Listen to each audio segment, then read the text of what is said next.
Okay, so the first thing we're going to look at is what is a material? Because materials are all around us, and basically a good definition of a material would be a physical object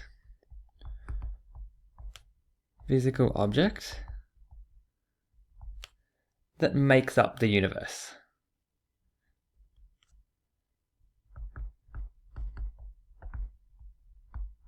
That makes up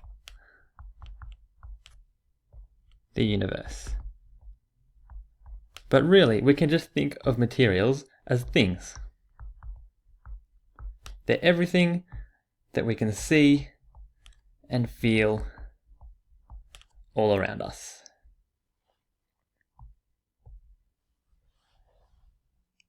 And when we're talking about materials, we want to know mainly what are their properties, so that we can describe them and compare them to each other. And a property is basically a feature of a material. And like I said, it's used for describing and comparing different materials.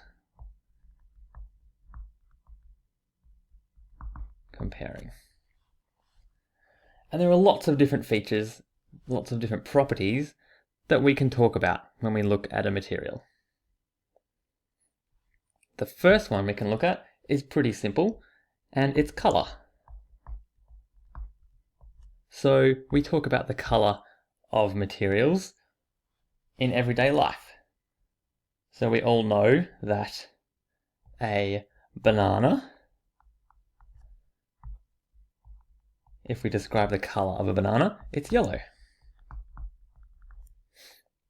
And a car tire, the rubber that makes up the car tire, is black. And we know that milk, if we have a glass of milk, it's white. So we can talk about the color of any material that we can see. Another property of materials that we can talk about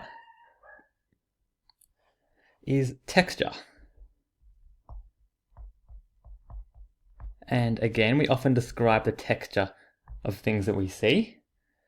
Something like paper, we could describe as smooth, and a piece of rock with jagged edges we would describe as rough for its texture. And something like a tennis ball, when we feel it, a tennis ball is furry. So we know there are lots of ways we can describe texture as well. Another useful property that materials have that we can talk about is hardness. Are they hard or are they soft? Or somewhere in between. So a piece of wood, we would probably describe that as hard. And then the opposite of that would be something like a marshmallow,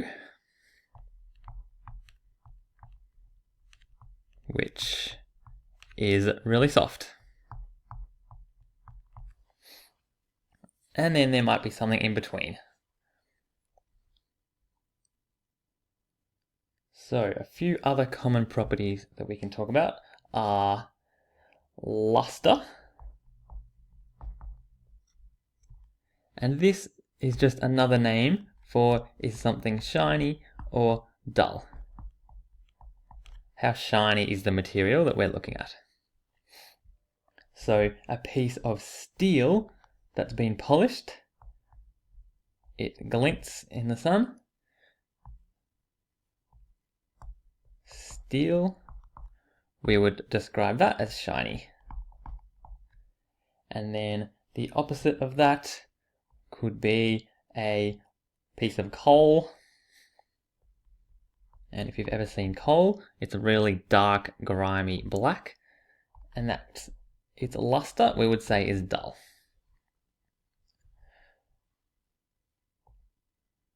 Okay, another property that materials have, and this one is really important, is density, which is related to how thick or how heavy the material is. How thick or how heavy it is, and it affects whether something floats or sinks when we put it into water or another liquid. So we've all held a rock before. Rocks are heavy and solid, so they are dense, or they have a high density. High density. And something with a low density would be polystyrene foam. And if you've ever looked closely at polystyrene foam, it's made up of, it has lots of little air bubbles inside it. Polystyrene foam. And the air bubbles make it light so that it floats on water. So it has a low density. Much lower than a rock or something with a high density. But liquids can also, we can measure the density of liquids as well. And if you've ever poured oil onto water, you might have seen that the oil floats on top of the water.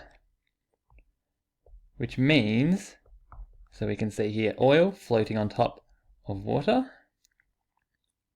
which means the density of oil is lower than water. Lower density than water. The final property that we will look at is melting point.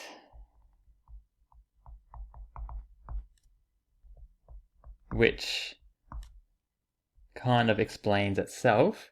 It's the temperature where that material melts. It goes from a solid to a liquid. And if you have ever eaten chocolate, then you'll know that it has quite a low melting point. Maybe around 30 degrees. So when you put it in your mouth, you can feel the chocolate melting. But then something like glass in a window, it has a really high melting point. Hundreds or even over 1,000 degrees to melt glass. High melting point. And there are lots of other properties of materials that we can describe, but these are the main ones we will focus on.